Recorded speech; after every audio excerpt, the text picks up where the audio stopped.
og segjum sem svo að þú sért að tala útlendingamál. Jú, auðvitað myndi það kollkera okkur að flyttust 1.000.000 manns hingað og auðvitað myndi það vera álag á tungumálið okkar ef að 100.000 norðmenn flytti hingað. Til að losna við eitthvað svona rasisma. Ég meina, auðvitað myndi það bara þinna út alla bekki í skólanum og gera kennurum erfitt fyrir að tala íslensku. Já, við myndum bara að tala ensku í kjölfarið. Já, ég segi sko að þannig auðvitað er til eitthvað svona mörk þar, skiljum. En svo bara þegar kemur að því, sko, bara þegar menn er dottnir niður og bara hvernig ertu litinn og þetta, það bara, nei, ég vil ekki fara þangað, sko, skiljum. Og fólk talaði mjög hart, sko, þú veist, það bara verið að nauðga landinu. Já, skiljum, þú veist, þú ert bara að fara að nauðga landinu. Og þú ert bara umhverfis öfgamaður og ætlar að senda okkur aftur í torfkofuna. Það má segja að þarna hafi menn verið svona á sikkurum pólnum, skilur við. Má þetta koma fram? Erum byrjaðir, sko? Nei, já, erum byrjaðir. Við látum þetta ekki fylgja.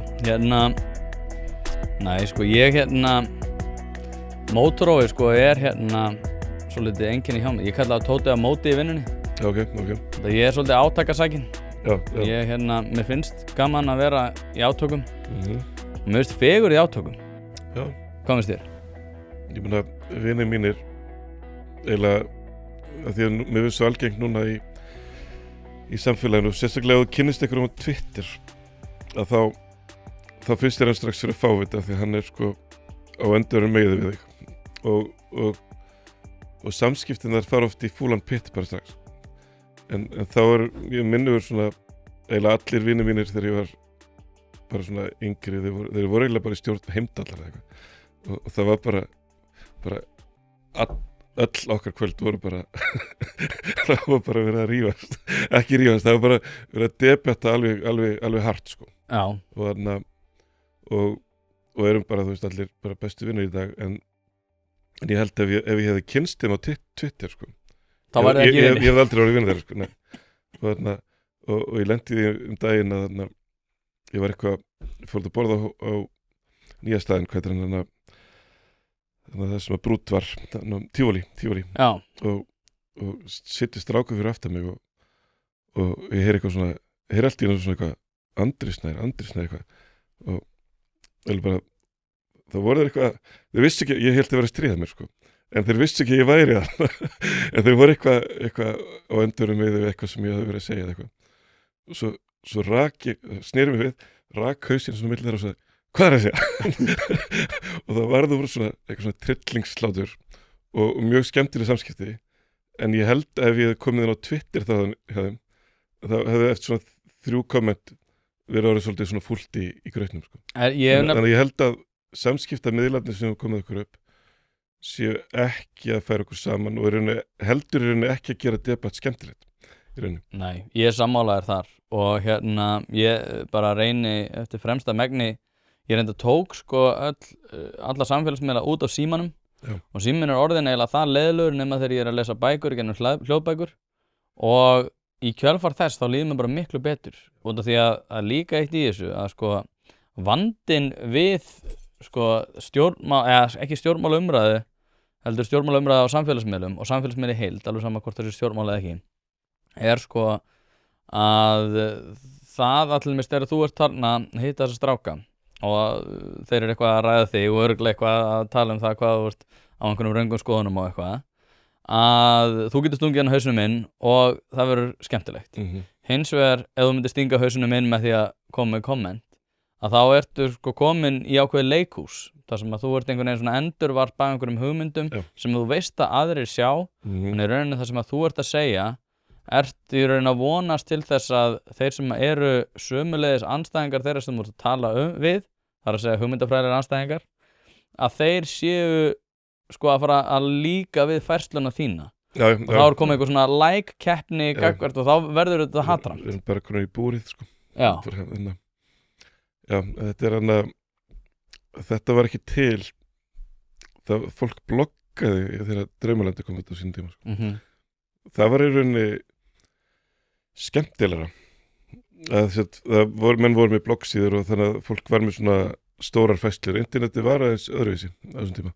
Ég man ekki eins og hvernig maður komst inn á bloggsíðurnar af því að Facebook var ekki til, sko. Það voru ekki til þessir miðlægu miðlar sem að verða svona veggur og algoritmanir sem að stýra manni inn á eitthvað sko. Nei, það voru nokkri frægir svona bloggar en þeir náttúrulega voru aðalega bara frægir á þeim forsendum að fólk það bara gekk mann á milli Já, bara í töluðu orði sko. Já, en svo var mjög margir líka bara einhver einstaklingar með einhver blogg og maður gáði bók það voru kannski svona 10, 11 12, þú veist svona nokkuð bara góð blogg, þú veist svona heillar blaðsíðu hugleiðingar verkið.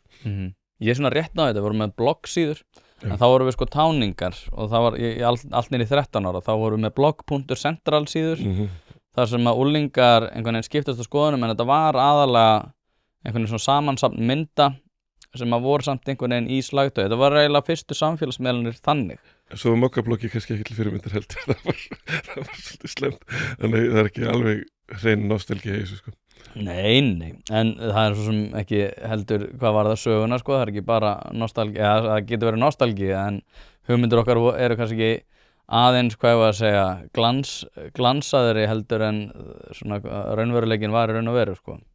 Maður reynsar alltaf upp fortíðina sko, það var alltaf betra. Fyrir svona 10 árum það var allt eitthvað miklu betra. Já, mér fannst sko, og það ég var að hugsa til sko EM 2016 var fyrir 10 árum ég fór sko mér finnst ég ekkert vera neitt eldri samt er ég 10 árum eldri og það er ruglað að pæli hvað þetta líður hratt. Já, þetta líður alltaf hratt. Þú varst að fara að lesa fyrir mér upp á bók sem að heitir hvað?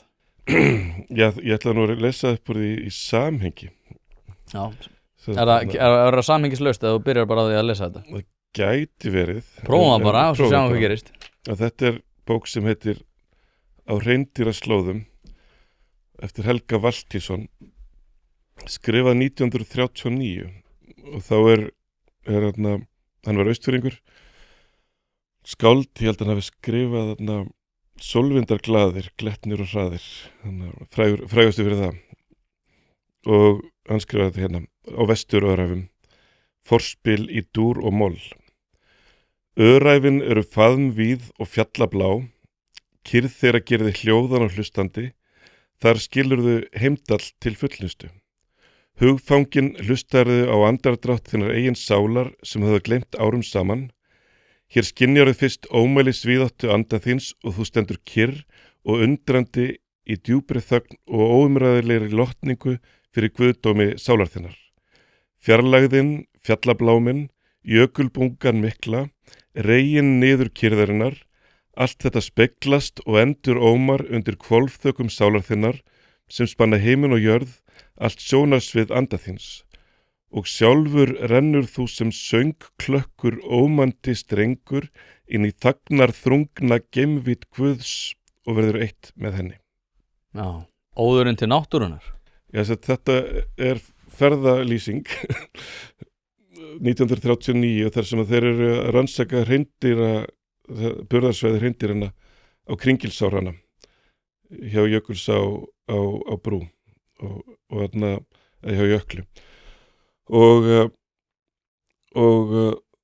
já, þetta svæði var í rauninni eins sko fjarlægt á Íslandi og mögulegt var þetta var dagsferðir, ég heldur að við reðanga frá Möðrudal og þeir voru þarna í 2 vikur að rannsaka hreindýrin og þarna lýsir hann og þarna er svæðið ekki pólitískt, þarna er þetta bara maður og land og þannig lýsir hann hvernig honum líður þarna algjörlega án þess að hafa nokkur ástæði til þess að íkja svæðið eða einhversleis og hann er þann uppi 1939 og þegar þeir koma niður þá hefur seinni heimsstyrjöldin orðið byrjað án þess að þeir vissu af því þannig að þeir koma niður í september 39 og þá er búið að ráðsinn í Pólland og heimurinn er bara umturnaður og nú segja nánast að fagurfræðin sem hann lýsir í þessum texta þagnar þrungna geimvít Guðs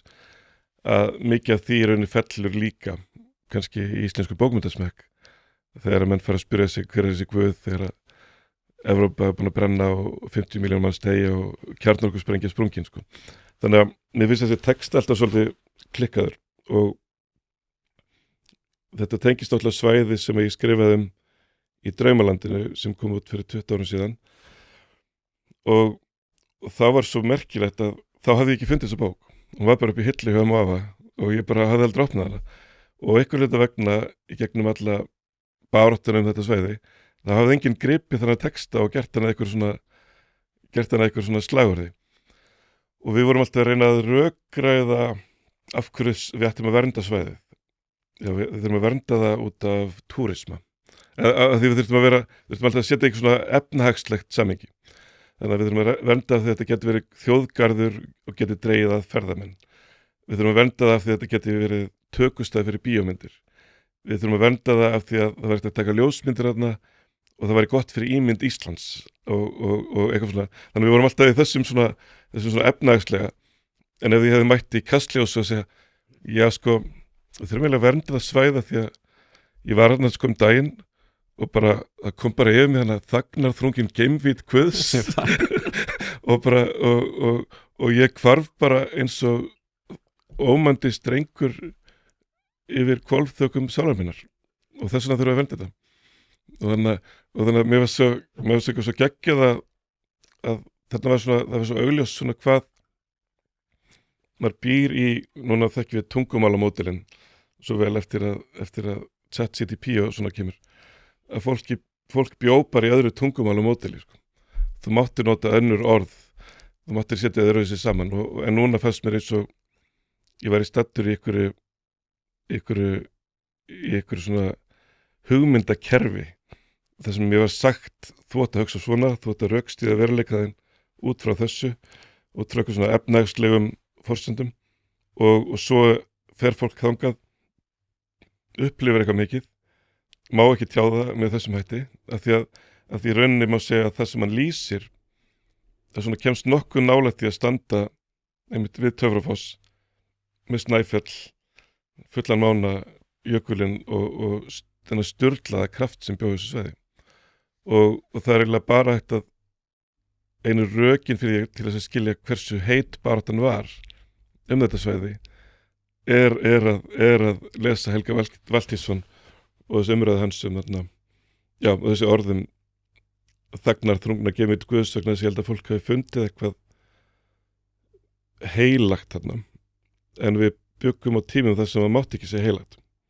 Það var bara í frúin í Hamborg nei, það mátti ekki segja heilagt, þú mátti segja hagvöxtur en það mátti ekki segja heilagt. Ef þú ert með stjörnu í rúðinni eða þarft að fara í gegnum einhvers konar bílrúðu athugun þá ferðu að sjálfsögðu á Poulsen.is. Ég prófaði þetta sjálfur, var með stjörnu í rúðinni og fekk bílinn eftir örskamma stund og málið dautt. Ofan á það að veita úrvalsþjónustu í þeim efnum getur þú einnig fundið hið ýmsa á vefverslun þar sem bæði eru seldir varahlutir, ljósabúnaður, ferðavörur fyrir bílinn, reiðhjólavörur, smurefni og margt fleira.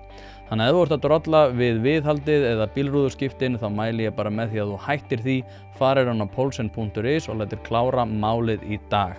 Mér finnst þetta mjög áhugavert, mér finnst líka alltaf áhugavert það sem þú sagði með tungumálalíkanið, sko, því að þetta er svolítið mín tilfinning líka að það er, maður sér þetta náttúrulega kannski skýrast í Bandaríkjunum, þar sem það er bara einhver atburður sem á sér stað og sjálfkrafa eru komin tvö narratív. Án þess að þau séu einhvern veginn sko sköpuð af einhverjum ákveðnum aðilum, þó svo einhverjir færi rök fyrir því, einhverjum svona Twitterhellum eða einhverju þannig, svona þriðja auga heimum, en allavega að þá erum við sjálfkrafa komið með sikkoran pólinn og það er svolítið eins og við séum að sko skapa narratív eftir bara tveimur mállíkunum. Það er að segja að þeir sem að tala fyrir hagvexti og öðru, þeir eru með annað mállíkan og það er að segja vel að annað mállíkan væri það einmitt ef að þú verður að mæta í Kastljós fyrir og kemur bara í teleporti 100 ár fram í tíman og þetta er skrifað fyrir 85 árum. Já. Að þú værir sjálfkrafa komin þarna inn í Kastljósið og ætlar að fara að útskýra þetta út af því að það væri heilagt. Bara svona kommenta á þetta með Ameríkuna að ég hef verið að segja margar ráðstefnur og ég segi bæði svona það sem er bara eiginlega bara businessmenn og svo hef ég farið á svona þess sem að voru eiginlega bara aktivistar og það er alveg magnað að sjá sko að sérstaklega í San Francisco fór á svona gamla svona hippa ráðstefnu og mætti kannski segja að það sé svona peak woke staður sko og þá sá maður einmitt að öll orðin sem fólk notaði á sviðinu og var klappa fyrir, að það var eiginlega bara komin engin skörun, sko. Ef það hefði sett ykkur bólur af orðunum og menginu sem menn notuðu, þetta voru bara algjörlega tveir heimar á hvernig menn sem sagt útskýri veruleikann og útskýri kannski einhver leiti að fólk talar bara ekki saman, sko. Það er bara, það var varla snertilötur á milli, sko. Þannig að en Draumalandi var samt, sko, á sín tíma skrifað eiginlega inn í rauninu svona gegn ákveðna orðræðu, sko, og að brjótast í gegnum orðræðu sem mér fannst þess að þetta var náttúrulega svona dæmi umræðefni og það kemur upp í samfélagum og við bara þekkjum það bara kannski augljóstast með bara byssur eða fóstureyðingar í Ameríku eða eitthvað, það er einhver en líka á Íslandi það myndi þá hafa verið virkjanir eða eitthvað, að það verða til svona orðaklausur. Já, við getum nefnt bæði virkjanir og kannski herinn og það verða til, sko, svona orðaklausur. Svo mætum við hérna bara kannski á öndurum meiði og ég tek klausu úr mínum heimi og endurraða og færi fram, og svo tekur þú klausu úr þínum heimi og endurraðar og hendið á mig og mér fannst þetta eitthvað svo yfirþyrmandi að taka þátt í náttúruverndarbaráttunni þar sem að, sko, maður bara las greinar með og á móti og það var næstu bara eins og heilu málsgreinarnar væri forskrifaðar. Bara, það er bara, já, ég tekið þar heila forskrifaða málsgrein, byrta hana í Vísi og þú svara mér með hilli forskrifaðari málsgrein á móti mér og ég hugsa, er ekkert að segja þetta öðruvísi? Er ekkert að tala öðruvísi svona mál, vegna þess að þetta er mjög mikilvæg mál og jafnvel þótt að ég myndi tapa, eða að einhver myndi vinna mig, þá fannst mér eins og hann myndi samt ekki vinna, af því mér fannst eins og niðurstaðan er það samt röng, sko. Þannig að ég var með fyrirlestur, þannig að Draumalandi kemur út fyrir eiginlega akkurat 20 árum, hvaða dagur þetta, það er 13. mars í dag og þar var ég að sjá, get ég skrifað samfélagsmálin og frelsa mig út úr þessum mállíkonum og þarf ég að segja Ísland og NATO herinn burt og þarf ég að segja við verðum að vernda náttúruna fyrir komandi kynslóðir, get ég sagt þetta einhvern veginn öðruvísi og þá var mikil umræðum og þá var virkjunarumræðan svona umræða sem var að gera alla vitleysu, sko. Það var kannski 5% rosalega sterk með, 5% rosalega sterkt á móti og svo bara stór hópur á milli bara hættið að tala. Bara eins og í ESB. Svolítið eins og ESB, já. Og við erum akkurat að fara að detta inn í þetta núna, sko, með ESB. Og svo verður það þannig, það verður svo þrúandi að þú getur í rauninni ekki stíið inn á sviðið, af því það bara þér er bara ekki heimilt að hafa ykkur núansaða skoðun, sko, þú verður að vera í öðru líðinu. Þannig að þegar ég er skrifað Draumalandið þá er mér boðið að halda fyrirlestra, 3 fyrirlestra svona sirka sama daginn eða svona á 2 dögum og ég hugsaði og ég var svona að hugsa hvað ég á að tala og var með eitthvað svona hugmynd, gæti ég haldið sama fyrirlesturinn fyrir gjör ólíka hópa og með því að bara breyta tungumálinu. Þannig að ég var með fyrirlestur á Ímark-deginum, ég var með fyrirlestur fyrir Kauphöllina, starfsmenn Kauphöllunar og ég var með fyrirlestur fyrir Ásfund Vinstri grænna og ég sagði, gæti ég haldið fyrirlesturinn fyrir bara sama hópin til þess að hafa alla ánaða? Nei, bara ná til þeirra allra. Já. Og þess að haldi bara fyrirlestur sem að bara make sense fyrir alla þessu hópa en án þess að falla onni, sko, að reyna að slá keilur með því að segja bara með því að svona segja eitthvað mjög einfalt andstæð við mig, sko. Þannig að ég hugsaði, gæti ég hort á íslensk samfélagsumræðu stærstu mál samfélagsins út frá einhverju svona skapandi vinkli. Það er til önnað sjónarhorn eins og til dæmis herinn á Keflavíkurflugvelli. Núna vildi eiginlega herinn fara, hann var að tína burt starfsmenn, loka litlum starfsstöðum og öll samfélagsumræðan var bara við verðum að halda í herina þegar það eru 900 störðar og annars bara leggst allt í rúst á Suðurnesjum. Og allt í einu fannst mér þetta svo sorglegt eitthvað, að kalda stríðið var búið og í rauninni þessi varnarþörf sem var sett upp fyrir Keflavíkurflugvöll, eða fyrir herstöðina, einhver 4 F-15 þotur sem akkurat þurfa 900 manns til að þjóna sér, það var bara úrælt og Bandaríkin voru komin í vesin í Írak og þurfti þoturna þangað og við vorum á svo skrýttum stað, við vorum ekki að skilgreina varnarþörfun okkar, bara, við þurfum í rauninni bara svona búnað á Austfjörðum til að við þurftum bara akkurat þessi 900 störf og við vorum ekki í rauninni með neitt sem að skilgreindi varnarþörfun okkar, heldur var þetta í rauninni bara þetta atvinnulíf sem herinn skapaði og síðan náttúrulega þessi tákgræna varnarþörf sem það kannski með nýmyndið sér að næða út fyrir, en hafa akkurat 4 orrustuþotur en að bara, af hverju ekki eitt kafbát eða 2 eivaksflugvélar, eða þú veist bara, þetta meikaði ekki að sens. Þannig að allt í einu fannst sem er þetta svona dæmi svona kerfi sem er stofnað og svo vill það bara viðhalda sér, sko. Og allt í einu var þetta orðið svona dæmi að kaldastríðið verið til eða það sem Eisenhower varaði við, þetta með military industrial complex, að þú byrjar einhverju starfsemi og svo fer hún bara að þjóna sínu eigin lífi og kerfin vilja bara viðhalda sér og þannig að ég prófaði að búa til bara svona skapandi vinkil á bara hvað myndi gerast ef herinn færi bara, þú veist, 400.000 fermetrar húsnæði, þarna eru flugskýli, þarna er bíóhús, þarna er húsnæði fyrir mjög marga rétt hjá Keflavíkurflugvelli, hvernig geti það þjónað vellinum, þú veist, hvort sem það væri farþegaflug eða fraktflutningar eða já, bara hvað var þetta að gera við 400.000 fermetrar vegna þess að umræðan fjallaðilega bara já, ok, ef herinn fer þá verður að rífa allt, þá fengi allavega Ístak 20 milljarða í svona kveðjugjöf til þess að svona smá vinnu. Þannig að ég skrifaði alveg heilan kafla bara skapandi möguleika á Keflavíkurflugvelli og að kannski væri rauninni flugvöllurinn að halda fólkinu niðri. Þannig að ef þú vinnur í verkstæðinu þar, þá er ekkert af þínum dugnaði sem mun skila sér í að verkstæði stækki og verði að einhverju geggjuði verkstæði.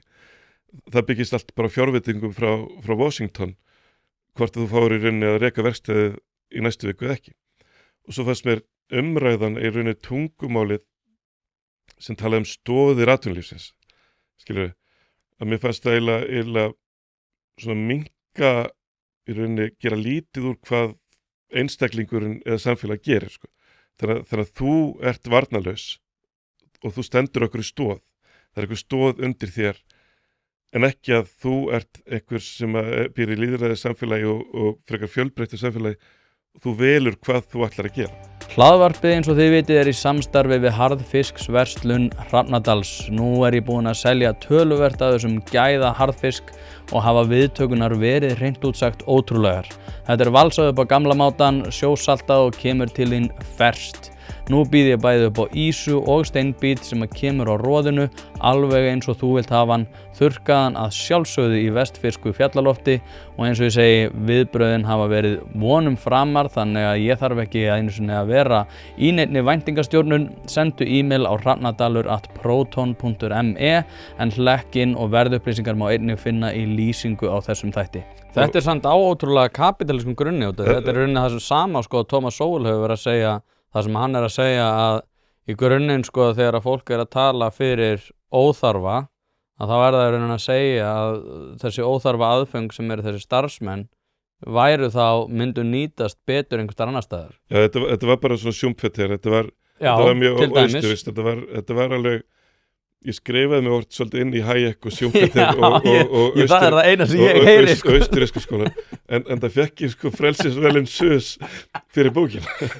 Mér finnst það bara hljóma út af því að sko þér hefur náttúrulega alltaf verið strítt fyrir þetta eitthvað annað og ég náttúrulega sko, þú veist, náttúrulega er mjög hrifinn af fiskeldi fyrir vestan og eitthvað þannig, en það er svo mennur umræða líka, en með þetta eitthvað annað að það er í grunninn mjög bara mikil frjálshyggju pæling að við ættum einmitt ekki að vera að nýtast í einhvern óþarfa út af því að það væri hægt að betrumbæta bæði lífskjör og annað þrátt fyrir það að sko forsenda fyrir því gæti verið alveg sársökafullt til að byrja með.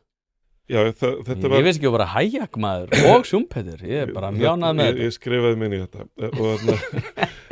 og það var mér fyndið því svo las ég Hayek eftir á og ég bara, nei, anskotin það haldi þegar ég var stólið sér að klausu frá honum og þannig leiðin til ánæðar en þetta var Hayek sko, var náttúrulega sko, hann sá í rauninni bara sósíalisma leiða til sko Sovétríkjanna en hann sá ekki að sósíalismi geti leitt til Noregs og Svíþjóðar sko. Hann taldi að Já, hann myndi ekki kalla það sósíalisma held ég. Nei, en hann taldi í rauninni bara öll hænuföt í þá átt myndi leiða bara til en skiptir ekki máli en allavega þá skrifaði ég heilan kafla þetta og ef að Íslendingar hefðu sagt já við 5 herstöðum eins og þeir vildu reisa kringu 1950 og það hefði verið bara easy money sko. Við hefum bara pabbi hefði fengið vinnu 16 ára bara herstöðinu fyrir norðan og þú veist þeir hefði ráðið bara 20-30 manns í vinnu og við hefum ekki þetta hafa neinar áhyggjur þeir hefði bara séð þetta sko. Og þá var pælingin hefðu við orðið ríkari sko. Veist, eða hefðu við kannski ekki þróað fiskiðnaðinn, ferðaþjónustu og bara allt þetta sem við gerðum og þannig að bókin svona smá hugmyndæfing samfélag og hvernig við lifum alltaf í heimi allra heima við erum alltaf eins og bara í byrtingi þannig að ég skrifa alveg heilan kafla þetta og pæli því að sko að ef að við hefum fengið þessar 5 herstöðar þá hefði endalok kaldastríðsins verið bara meira áttar katastróf fyrir okkur við hefum bara hengt okkur algjörlega á að vera háðum bara fjárveitingum og að kaldastríð heldist nógu kalt til þess að vera nógu að gera hjá okkur sko. og síðan skrifa heilan kafla þetta þá náttúrulega gerist það að bókin kemur út held ég 19. mars 16. mars tilkynnir Bandaríkjaher að þau séu farnir og allt í rauninni bara með heila bók og sko talandi tímasetningar og tilbúna og það var enginn búinn að tala þetta þess átt sko. Ég er búinn að halda eitt fyrirlestur þetta en það verið bara búinn að skrifa út 40 blaðsíður hvað við ættum að gera þegar herinn fer og í raunum að segja Katikó sé búið að gera þetta sko. Mér finnst það sko, má ég skjóta inn í henni út af því að það er líka með út af því ég er ekki listamaður og mér hefur alltaf þótt allir leðilegt ég var 11 ára á píanó en ég gat aldrei verið mjög skapandi, ég var mjög fljótur að læra og ég get lært mjög fljótt en ég er rosalega lélegur að skapa ég spila líka á gítar einu svona átti ég að taka stegspróf á gítar og átti að spila mjög flókilega, það var ekkert mál svo átti ég að búa til mitt eigið gítarsóló undir eitthvað lag sem myndi koma og ég fann bara gítarsóló sem ég lærði sem að myndi passa við flest lög sem ég vissi að myndi mögulega koma en þegar maður hugsa listina og þú ert að tala svona fórnarkostnað ákvarðana að þetta er svolítið mikilvægt sem að ég stundum skortir ég á hægrimönnum að fórnarkostnaður einar ákvarðanar er sá kostnaður sem að fylgir því að taka ekki allar hinnar ákvarðanar og það að sjá þetta er mjög erfitt fyrir okkur sem erum ekki listskapandi og þess vegna finnst mér eins og sko með listamenn og ég held að Óli Björn Kárason hafi nú sagt það bara daginn hérna þjóðmálum þar sem hann benti á sko að hægrimenn hefðu svolítið gefið listinu upp á bátinn og það hafi verið vont skref út af því að listamenn eru oft tíðum svolítið svona vinstri sinnaðir og hafa oft verið í gennum tíðina en hægrimenn þurfa svo nauðsynlega á listinu að halda sko. Já, við þurfum öll á hvort það er að halda og það er slæmt ef það klopnar alveg á milli sko.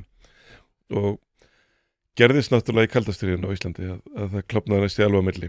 Ég man bara, ég náði að lifa það þegar það var svona talið vera svona moment þegar Silja Aðalsteinsdóttir tekur viðtal við Matthías Jóhannesson fyrir tímarit Máls og menningar sko. Þú veist, það var svona Hvað var það? Nú veit að mjög margir, það er svo margir ungir hlustendur sko. Já, sko, Matthías Jóhannesson náttúrulega bara svona borgarlega skáldið og ritstjóri Moggans og Silja Aðalsteinsdóttir svona bara svona okkar vinstri baráttukona og menningarkona en þarna var svona ég er alveg vissum að þau alltaf verið í talsamönd en þarna var þetta svona var svona víglína sko.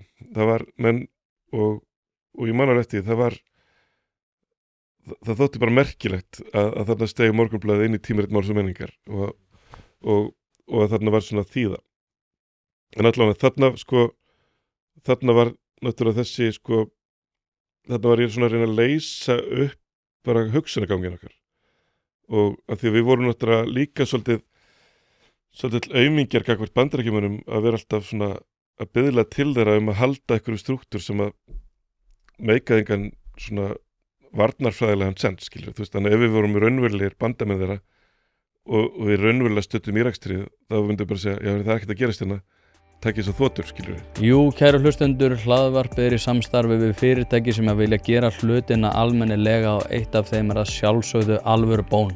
Alveg eins og þetta hlaðvarp leitast við að auka viðnámsþrótt samfélagsins, eykur Alvöru Bón endingartíma bílsins með því að halda honum hreinum og fínum. Hringið í síma 5880705 eða sendið á alvörubón@alvörubón.is.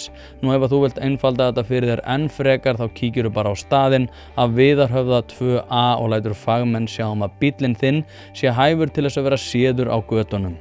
Nei, og líka ef við horfum á taflborðið út frá því ef við hefðum tekið þá ákvörðun að reisa og verða svona hvað ég að segja, svona eins og einhver af þessum þessum eyjum í Karabíahafinu, skilurðu?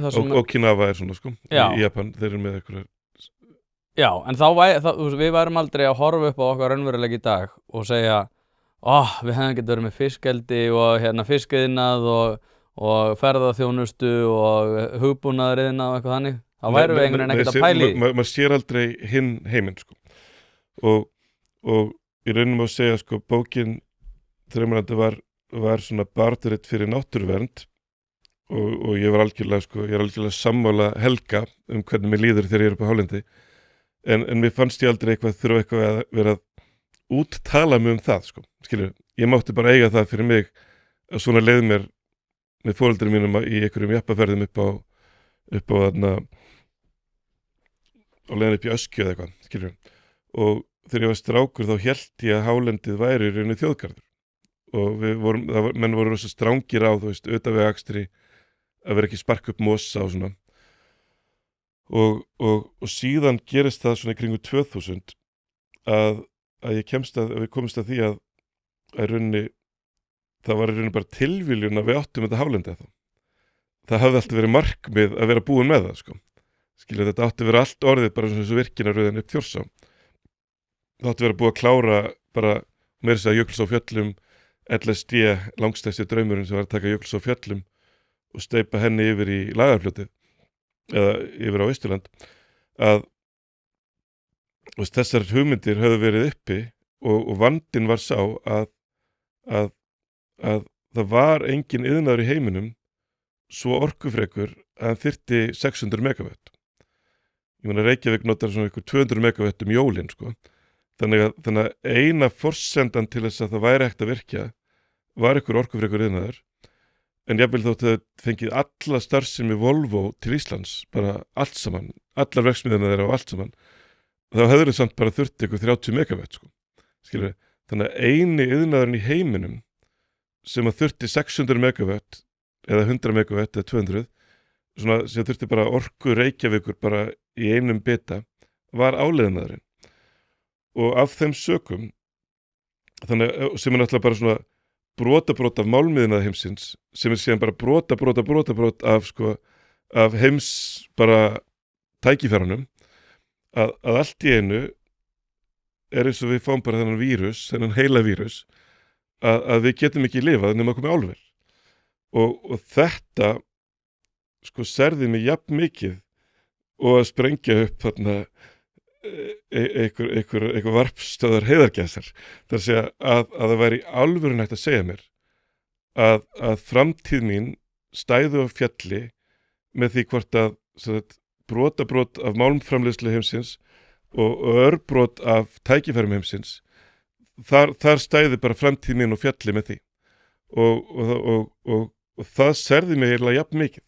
Það er að segja sem svona ég var nýstíðin út úr Lofstar þarna, skilur ég var svona svolítið með svolítið margar hugmyndir í hausnum og mér fannst þetta í rauninni vera svo mikið prinsipbrot að þú getur í alvörinni sagt þjóðinni já, framtíð okkar stendur og fellur með því hvort Alcoa nenni að reisa verksmiðjan eða ekki bara nei þú veist, það bara er ekki þannig sko. Mér langar rosalega mikið og burt sér frá því hvort að það veri virkjað ekki og hvort að það veri eðilegt tálendið ekki, það bara ég ætla allavega að fá að segja þér þetta er ekki einu möguleikin sko. Þetta er val. Já, ég er mjög til í að ræða nefnilega stóriðina eftir smá. Mér langar satt að klára þetta með mállíkönn og það var eitt sem að þú sagðir og ég er búin að vilja segja núna í smá stund að sko, út af því að við vorum að tala um þessa bók hérna, Christopher Hitchens Letters to John Contrarian, áður en að þú ert ekki búin að lesa hana örugglega en ég er búin að lesa hana og þannig er hann að segja sko, og þetta er í rauninni grunnplagg þess hvernig ég hugsa. Okay. Og hérna út af því að þú mótráð þröskuröskunar handbók. Nei, já, sko nei, en þú veist að hérna, ef að það þarf sko, þá er ég alveg til í að vera með mótráð því að ég var að hlusta á þig hjá Frosta og það er eitt sem að þú sagðir sem að mér þótti mjög áhugavert þið fóru að tala um Bill Gates og loftslagsmál og þar sagðir þú eitthvað á það leið að Bill Gates væri í rauninni að draga aðeins úr sínum loftslagsáherslum út af því að hann væri að aðlaga sig að nýju umhverfi, aðlaga sinn svona, hvernig hann talaði að nýjum veruleika. Og þú varst að tala um þetta áðan sko með þessi þrjú fyrirlestrar, hvernig get ég í rauninni skapaðan þannig að allir af þessum ólíkum hópum munu koma til með að tengja við fyrirlesturinn.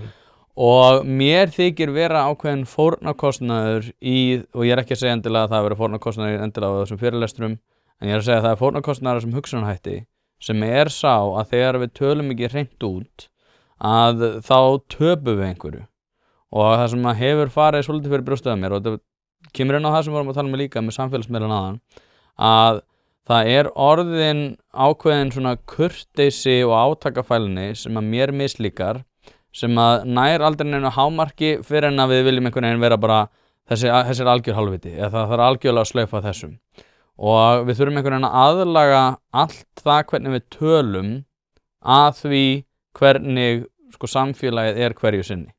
Já. Það er þetta, út af því að núna er hægrið augljóslega að hægrinu að vaxa fiskur hrygg, vinstrið og loftslagsmál og svona þessi svona hugmyndafræðilegu baráttur, þær eru svolítið sitja á hakanum og maður heyrir þetta alveg, þú veist, samfylkingamenn eru byrjað að aðlaga sig að nýjum veruleika, aðlaga sinn því hvernig þeir stýra, því hvernig þeir tala og annað og ég hugsa sko, mér finnst fínt að við hægri menn séum að vinna en mér finnst þetta ákveðin fórnarkostnaður hafa verið líka í svona ákveðinni átakafælni. Já, sko, þarna var í rauninni þetta var ekki kannski ég held að þarna var ég að reyna að sigla sko framhjá þarna voru átök sko bara svona algjör sko bara átaka lás sem var í gangi og ég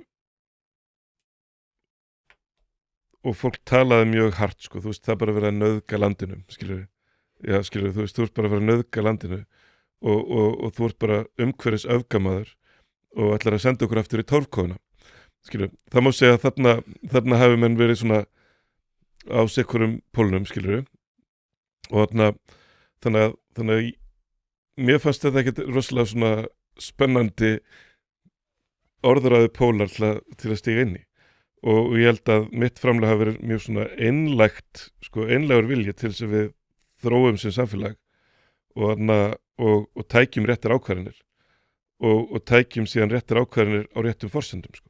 Þannig að það serði mjög alveg rosa mikið að bara að svona réttlætiskenndin mína þegar ég heyrði svona grandvart fólk segja bara já en við þurfum nú að geta kveikt ljósin sko, skilur við þurfum nú rafmagn, skilur ertu móti rafmagn og ég bara nei skilur þannig að sko bókin er mjög sko djúphugsað og mjög unnið framlag inn í samfélagsumræðu sem að mér fannst sko út frá gögnum, út frá skýrslum, út frá tölfræði og út frá síðan hugmyndafræði sem að mér fannst sko fjölmiðlar hafa brugðist í að ræsa fram sko.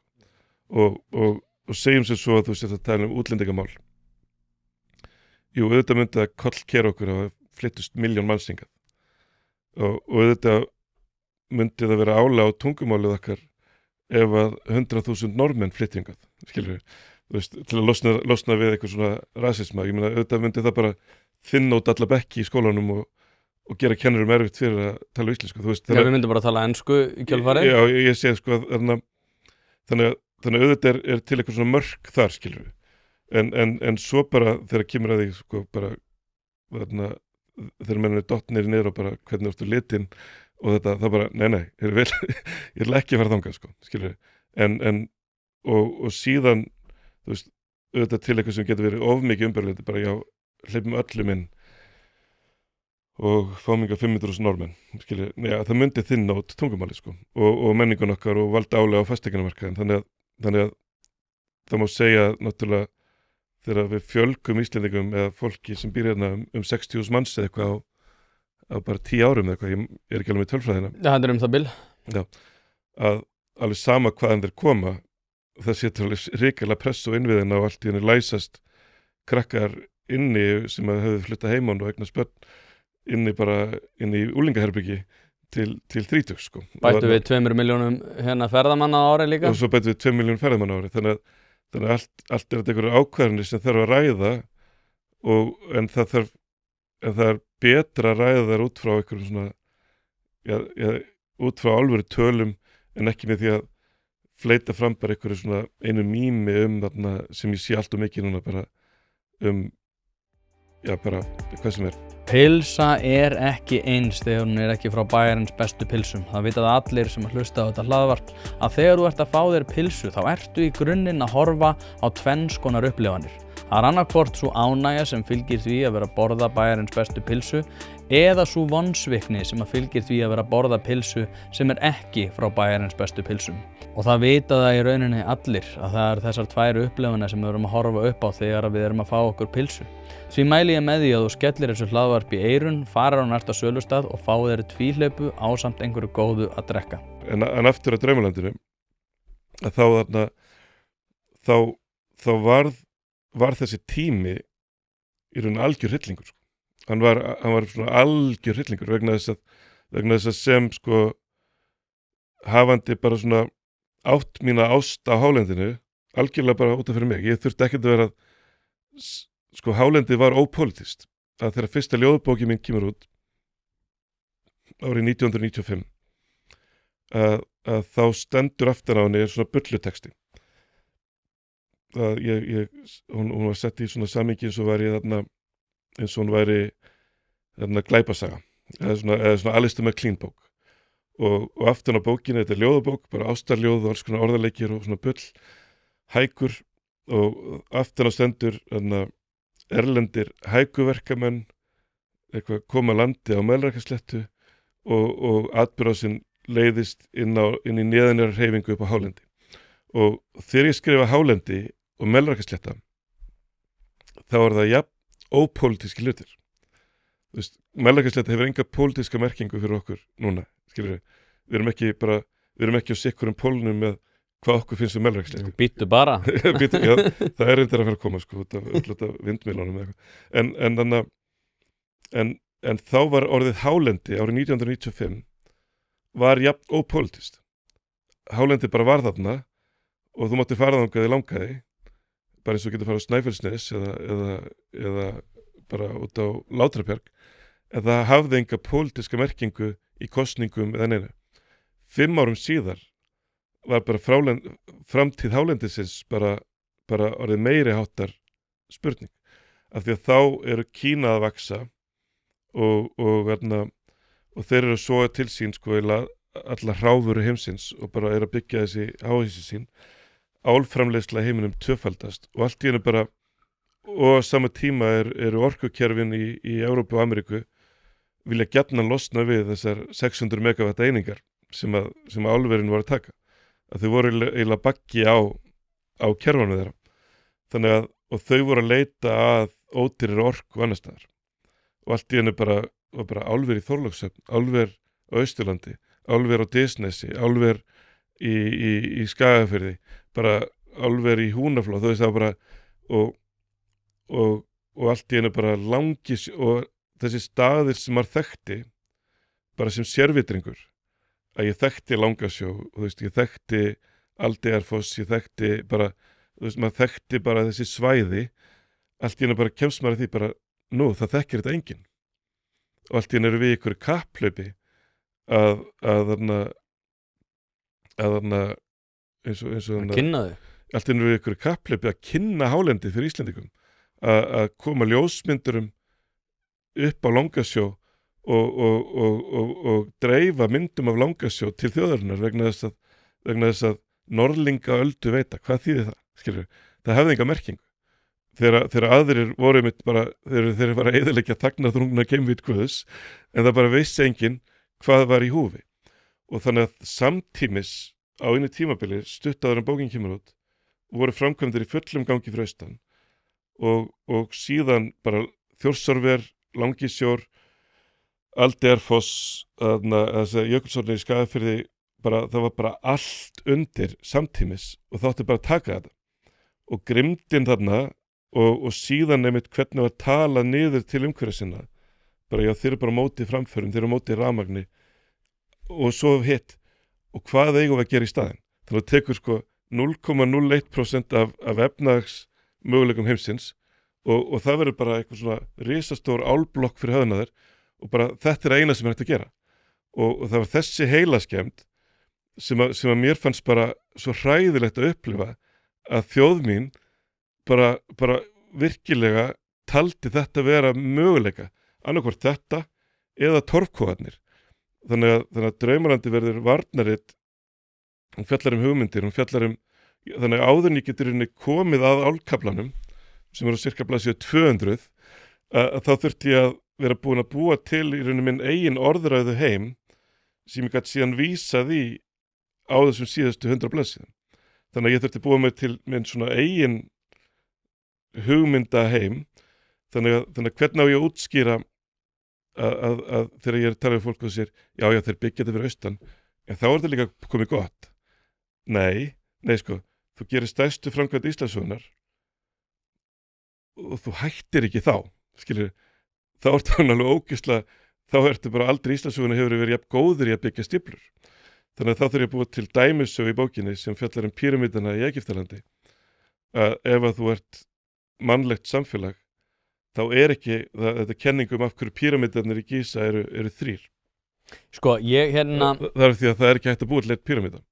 Já. Ef 40.000 manns byggja píramída í 40 ár, þá hætta þið ekkert. Já, en er þetta ekki sko það sem að svona ákveðin réttrúnaðarfræði hefur kallað ákveðin svona forréttinda blinda því að sko það sem við erum náttúrulega að horfa til líka er núna í Kína hefur náttúrulega mikið af áleiðinaði verið og bara flutt til Kína og mikið af bara iðnaði almennt flutt til Kína þar sem að þetta er gert á miklu óumhverfisvænni forsendum. Þeir gera þetta bara samt. Já, þeir gera þetta bara samt, en ég er að segja sko þeir vilja koma sínum kolum í vinnu. Já. Þeir eru með alveg heilt fjall af kolum. En þá er þetta að segja að við Íslendingar eigum ekki taka þátt í að kolefnisjafna og taka... Ég sé þetta var umræðan sko. Þú veist, að máli er að leið og hendir álklumpurum inn í umræðina, þá er ekki hægt að tala lengur. Jú. Nei, þá er ekki lengur hægt að tala, því þá byrjar að tala um þetta og þá tekur þessi 0,01% af möguleikum heimsins og hún verður miðlæg og þú nærði ekki að komast út úr því. Þannig að í Draumalandinu þá er ég að spyrja, jú ok, við getum alveg ákveðið að það sé framlag okkar til heimsins að framleiða ál á umhverfisvænni hátt en ella. En síðan getum við líka hort á bara hvernig er heiminum í álfurinni stjórnað á einhvers konar skynsaman hátt. Þú veist, er eitthvað nefnd í heiminum sem er að reyna að ráðstafa lágmarks áli og staðsetja það þar sem framleiðslan er hagkvæmust. Er heiminum þannig? Nei, hann er það ekki. Ál hérna erum við með þessar dollur hérna. Sko. Á Íslandi er langflestum dollanum... Þetta var einmitt trikk að láta þið hafa hérna áldollu. Áldollu, þannig að í Evrópu, þar sem við erum að drekka þetta örglega samkvæmt Evrópusambandsreglugerð þá er mjög gott endurvinnsluprógram og þarna að maður fyrir með dósurnar og fær alveg bara 2 skall fyrir 1 poka og bara, þetta er alveg bara, ég hef alveg mikið kvart að því að þó ég sé þarna sko mikill hálauna maður og milljónumæringu, þá fer ég samt með poka minn í endurvinnslinni, hendið þeim ekki í rusli sko. Og þannig að það er alveg 95% endurheimt af þessu. Í Ameríku eru svona 1 milljón tonn af áli, meiri framleiðsla heldur en á Íslandi í heild sinni, sem að af því að þeir geta ekki hunskast til þess að búa til þetta einfalda kerfi, það fer bara út af markaðanum inn á ruslahaugana og er bara urðað þar og þá spyr ég bara, já, eru við sér þetta þarna bara ein reglugerð í Ameríku myndi spara meira af því að það þarf bara 5% orkunni til þess að endurvinna ál og nota það upp á nýtt og bara hafa bara hringrásar kerfi af dósum. Eru við álfunni bjarga heiminum eða er heimurinn eða þurfum við kannski taka aðeins smá ábyrgð bara á því sem við getum bjargað hér og þeirri náttúru sem við eigum við svona blindandi bara að samþykkja einhver kerfi og að láta þess að við séum taka einhverju göfuga ákvörðin með því að fórna þagnarþrungina geimvit Guðs á meðan það get ekki hundraskastast til að setja 5 cent á dósina og endurheimtana. En þá get ég snúið þessu upp á þig og ég geri ráð fyrir að þú veist hvað ég meina. Hlaðvarpið er í samstarfi við fiskhúsið.is. Fiskhúsið.is er heildverslun fyrir veitingamenn sem vilja það ferskasta og það besta fyrir sína kúnna. Hvort sem það er fyrir veitingareksturinn, hótelreksturinn, mötuneytið eða hvað annað, þá ferðu inn á fiskhúsið.is til að sjá það gríðarlega úrval sem að strákarnir hafa upp á að bjóða. Ef að þú vilt hið ferskasta og hið besta, þá gerir þetta sjálfsögðu almennilega, ferðin á fiskhúsið.is. Það er ekki til sú spurning sem að strákarnir hafa ekki svarið við, þannig enn og aftur fiskhúsið.is til að fá ferskasta og besta fiskinn á landinu. Ég meina þrátt fyrir það að okkar framlag sé lítið, skuldum við ekki í jörðinni að okkar framlag sé allavega eitthvað þrátt fyrir það að við séum ekki fara að breyta heiminum? Nei, við skuldum álframleiðslu heimsins ekki neitt. En loftslaginu þá? Nei, við skuldum ekki álframleiðslu heimsins. En loftslaginu? Við skuldum loftslaginu helling, en ég held að við séum ekki bjarga loftslaginu með því að auka losun á Íslandi og auka álframleiðslu og auka framleiðslu áli í heiminum. Af því að ál er eins og kjöt. Þessi að ef að þessi stóll hérna sem við sitjum í, ég veit ekki hvort hann ég veit ekki hvort hann er úr áli eða stáli. Ég veit ekki heldur. Ál er bara alveg ótrúlega verðmæt og mikilvæg vara. Álframleiðendur vilja við notum hana bara á sem flestum stöðum, en gagnvart loftslaginu ætti ál í rauninni helst að vera notað til þess að létta flugvélar, bíla og notað, heiminum er ekki stjórnað og það sem ég er að reyna að segja er núna við erum komin í heilaskemmdina. Núna er alltaf farin að tala loftslagsmál og ál og skyldu mína til að fórna þagnarþrungina geimvit Guðs fyrir Alcoa en ber Alcoa ekki skylda til að borga skatt allavega á Íslandi. Það er hérna ég vissi ekki að ég verið með hana. Það er hérna frábær bók hérna sem heitir Conflict of Visions sem er eftir Thomas Sowell og hún sérst fjallar unconstrained og constrained vision og þarna fjallar hann það hvernig í rauninni okkar hugmyndir af því að hvert einasta framlag okkar getur verið hámarkað undir formerkjum þess að það sé pólitískur vilji fyrir því. Og það sem við erum svolítið að ræða hérna er náttúrulega að okkar framlaga áli getur ekkert endilega breytt heiminum, en aftur á móti getur það breytt svolítið því hvernig landslagið verður á Íslandi og það því við vorum að tala þessa 2 heima líka. Ég held að þegar við eigum samskipti við fyrirtæki svo Alcoa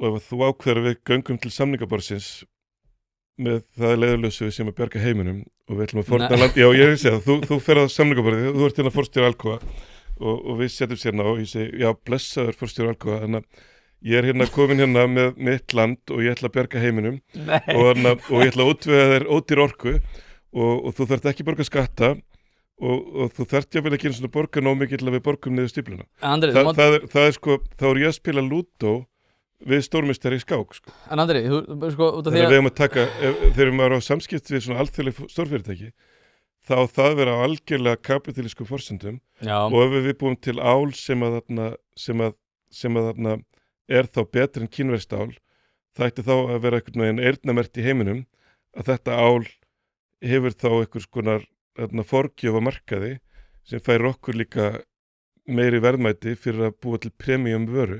Ég er ekki að selja þér kavíar til þess að henda onni í lýsistununa, skilur við. Nei, þú ferð bara með Villa Birgis á næsta samningafund þegar það fara að Grundartanga. Villi Birgis ánefnilega til að vera í samningarliði í Norðurál, sko. Að þegar Norðurál svona vill lækka verðið eða eitthvað leys og hristir aðeins til í starfsmannafjöldanum, svona segir upp 20-30 svona til að búa til svona smá pressu. Þetta er allt saman leikir, en það sem ég er að segja er að núna erum við búin að tala um ál í 7 mínútur og 18 sekundur og það er heilaskemmdin sem ég er að tala um, er að í draumalandinu langaði mig til þess að velta fyrir mér hverjir eru möguleikar Íslands óháð því að heilaskemmdin sé hérna alltaf miðlæg í umræðinu, sko. Hlaðvarpið er í samstarfi við heitirpottar.is, hvort sem þið vantar saltvatnspott, hitaveitupott, kaldan pott, sánuklefa eða hvað eina í heita pottinn, þá ferð þú inn á heitirpottar.is og lætur græja þig. Þjónusta og uppsetningum all land og nú er jafnvel hægt að fá sér smíðaðan sánuklefa, þar sem að þú færð sánuna nákvæmlega eins og þú vilt hafa hana. Það er ekki hægt að setja verðmið á heilsuna eða samverustund með fjölskyldunni og því er mikilvægt að huga að báðu og það er nákvæmlega það sem að heitirpottar.is auðvelda þér að gera. Hvort sem þú ert að endurnýja gamla pottinn eða gera þetta frá grunni, þá getur þú sendt skilaboð á netinu eða bara einfaldlega kíkt í verslunina að Fosshálsi 13 en þar er opið alla virka daga milli 10 og 17 og á laugardögum milli 10 og 14. Ekki drolla við þetta, þú veist að þið langar í heitan pott og sánu heimtíðin, heitirpottar.is, græja þetta fyrir þig. Já, en maður klára hana punkt sem ég var að fara með á hann, sko, út af því að já, með Stefánunar, Já, við skulum segja bara, hvað værum við að tala ef það væringar ár á Íslandi? Já, hvað værum við að tala þá? Ég skil alveg, og þá erum við, og ég meina, mér þykir alltaf væntum. Og þá myndum við setja á borðið ákveðna möguleika á því að við erum bara 400.000 og við getum gert bara ákveðið mikið. Og kannski myndum við ráðstafa okkar hæfileikum öðruvísi ef að þessi möguleiki, þannig að heimspekin í bókinni er þessi, sko, að þannig eins og Írland þeir hafa náð, þeir held ég svona 30% meiri þjóðartekjur á mann heldur en við með cirka 1/5 af orkuframleiðslu. 30 sinnum meiri? 30% meiri. 30%, já, ég held að við séum $60,000 þeir eru konur upp í 100.000. Þeir lækkuðu skatta? Já, nei, þeir gerðu eitthvað og kannski eru þeir að nota of mikið af því að vera eitthvað skattaskjól en þeir alltaf gerðu eitthvað og þar sé að forsendan þeirra fyrir þeirra hagsæld var ekki orkuframleiðsla. Það sé að ég er sammála því að ákveðið magn af orku er forsenda fyrir hagsæld þjóðar en það er ekki gefið og það sem ég var að ræða í bókinni var að það var ekki gefið að þó við fórnum náttúrunni fyrir hagsæld að það sé satt, sko. Við getum fórna náttúrunni og hagsældinni og það sem náttúrulega gerðist á tímum draumalandsins var að við ofhituðum kerfið okkar og hrunið, sko, var líklega talsvert stærra fyrir vikið vegna þess að hérna var svo mikið af peningum sem kom inn í framkvæmdapeningum sem að síðan blésust upp í hagkerfinu okkar. Ég ætla að fá að klára hana punkt sem ég kom með á hann, eða sem ég kom ekki með á hann, sem ég ætla að koma að það. Ég hleypti ekki að Nákvæmlega. Ég skal hlusta. Sko, þegar vorum að tala um þessa 2 heima, þar sem að við vorum að tala um það þegar herinn fer og við einhvern veginn sáum ekki fram á það hvernig það myndi nákvæmlega koma til með að verða og við hefum getað bara farið í bara risa uppbyggingu fyrir herinn og þá væri heimurinn allt öðruvísi.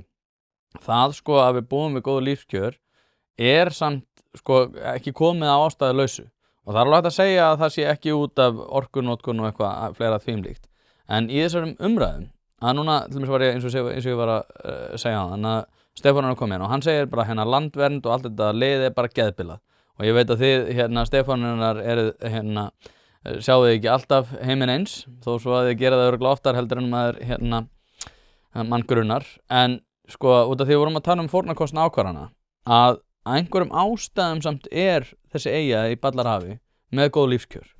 Þú getur sagt að það sé ekki út af því að við erum með mikið orku annað. Hins vegar forsenda þess að vera með góð lífskjör orka. Já. Og það að við sjöum með þessi álver líka forsenda þess að orkuuppbygging hefur verið jafn góð og hún og raun ber vitni. Það að segja einhvern veginn að sko við værum með jafn góð lífskjör, við værum með jafn marga tenniferði, við værum með jafn mikið af alls konar drasli bara eins og í kringum okkur og við værum með borgað opinberum aðilum öll sín laun og fleira, það kemur að einhver ástæðu og mér er svolítið svona út af því að þú segir þetta sé bara einhver heilavírus, Stefanina segir að allir í landvernd séu geðbilaðir, kannski erum við bara öll geðbiluð, en aftur á móti þá hafa verið sköpuð lífskjör sem eru mjög jákvæð og það ekki einhvern veginn hægt að sópa því bara undir teppið að segja, nei heyrðu, þetta bara hafði ekkert með það að gera. Ég ekki sópað undir teppið. Okay. Ég hins vegar að segja að til dæmis og hitavitan, ég meina tvímælalaust 100% undirstaða lífskjara okkar. Það var átökum það líka. Valla sko. Ég er búin að kynna mig það en ég ætla ekki að segja að ég hafa alltaf verið í mótiliðinu sko. Þannig að þeir sem voru á móti símanum, þeir vildu reyndar þráðlaus samskipti. Þeir voru bara aðeins og undan sínum samtíma. Það sem ég er að segja er að þegar samfélag að lífsgæð okkar byggjast á menntun og þeim tækifærum sem við getum nýtt okkur út frá menntun og náttúrulega verkþekkingu og öðru að þegar að samfélag undirlagt af umræðum einn möguleika að þá gæti verið að við séum að vanrækja 10 aðra möguleika. Það er alltaf hann. Eða þá erum við erum alltaf að vanrækja aðra 10 möguleika. Það er bara eðli ákvarðan. Eða þá erum við en kannski erum við að vanrækja 100 aðra möguleika með því að halda að einn möguleiki sé svo stór. Þannig að núna erum við aftur komin út í þetta álver. Ég held að þó að Kárahnjúkavirkjun hefði ekki verið byggð, álverið hefði ekki verið byggt og bara þessi hefði verið óvirkjanleg bara eitthvað, bara hefði bara ekki þessi möguleiki hefði ekki verið í hendi.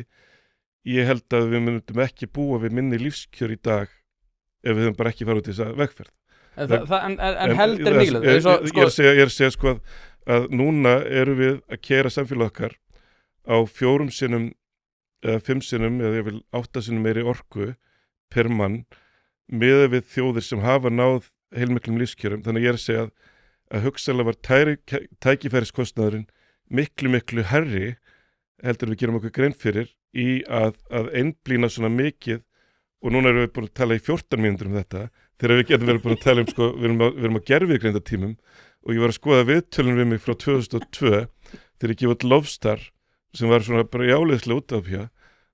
Menn fór alltaf að tala um ál sem er svo ógeðslega sorglegt. Ég var að skoða arkífurnar sem er svo ógeðslega sorglegt að við dettum alltaf, þetta er bara, ég er að segja við erum komnir í vírusinn og þú tókst vírusinn á minn rétt á þann þegar þú fórst að segja þessi 4 álver og þessi lífskjör að við hefðum verið að tala um þessar 4 hefstöðar færði þeir okkur ekki eitthvað að við fáum að fá ókeypis far með Herkulesvélum til New York amma okkar einu svona ári, skilur þú veist að ég er að segja að leið þetta fyrir inn þá er þetta eins og við sem að skipta arfi, skilur við. En þetta er beintengt samt við út af því ég meina núna erum við að fara að tala um gagnaverin, skilur við með gervigreinda. En það sem ég er þannig að orkuvinnslan er alltaf grunnforsendan fyrir umræðinu. Það sem ég er að segja er að ef að lífskjörin okkar eru Akureyri, skilur við, þá eru margar leiðir til að komast til Akureyrar, skilur við. Og þarna ein leiðin, var kannski að nota 4 sinnum meiri orku að fara þangað á Unimog, skilur við, til Akureyrar. Kannski var hægt að fara til Akureyrar á Tesla, sko, skilur við. Þú veist, það eru margar að kannski eittu við 5 sinnum meiri orku í að komast til Akureyrar heldur en hægt hefur verið að komast. Og þú veist, og svo skrifum við eitthvað annað og af því ég er alveg á móti þessu, ég vil eitthvað annað og svo kemur Keresis og það var enginn sem hringir í mig og segir til hamingju með Andri til hamingju með Keresis, rosalega vel gert hjá þér bara þú veist, ég sá bara fyrir mér eitthvað annað og þakkaði fyrir bara 100 milljarðar stærri Kárahnjúkavirkjun, bara ég á það á Guðmundur Fertram eftir að hringiði til að þakka þið fyrir nei sko, því hann er alveg örugglega með heilavírusinn líka sko þannig að það sem ég er að segja er að sko, það hringir enginn í mann fyrir eitthvað annað, skilur þú veist, og það er enginn stjórnmálamaður sem fær bara bikar fyrir eitthvað annað þarna Nei, ég myndi að segja sko að Guðmundur Fertram það hann hafi getað gert þetta var samt, ég meina, við byggðum upp lífskjör á þessum herðum og það að hann hafi getað gert það hafi verið út af því að voru góð lífskjör. Nei, það sem ég segja, við byggðum upp lífskjör á því að við ákveðum að vera samfélag hérna og ákveðum að hanga hérna í slitinni, skilur og gera það besta sem við gætum, en ég ætla ekki að segja að Guðmundur Fertram hafi gert þetta af því að Alcoa kominu 2002, sko, skilur þú veist, það er algjörlega þarna. Ég held að við hefum átt fleiri svona fyrirtæki ef við hefum fyrr áttið okkur á hversu heimurinn er stór og hversu mikið og það stendur í bókinni forsenda þess að eignast líftæknifyrirtæki á Íslandi er að mennta of marga líftæknifræðinga, skilur við, til þess að sé hægt að búa til fyrirtækið. Það er ekki þannig að þú fyrst flyttur inn líftæknifyrirtæki og mentar fólkin í það. Að bókin fjallar öll í rauninni að við búum til of marga tölvufræðinga og þá getur orðið svolítið öflugur tölvuðinaður hérna. Ég veit mann sem var að reyna að búa til app fyrir iPhone, svona djúp app fyrir iPhone, þá var ekki með 3 á landinu sem kunna búa það til. Skilur við, það búa til þá forritun. Ef það hefði verið 20 mann sem kynna búa það til, þá hefði við búið til fleiri app fyrir iPhone, skilur við. Þú veist, þannig að ég er reyna að segja að heimurinn er ógeðslega stór.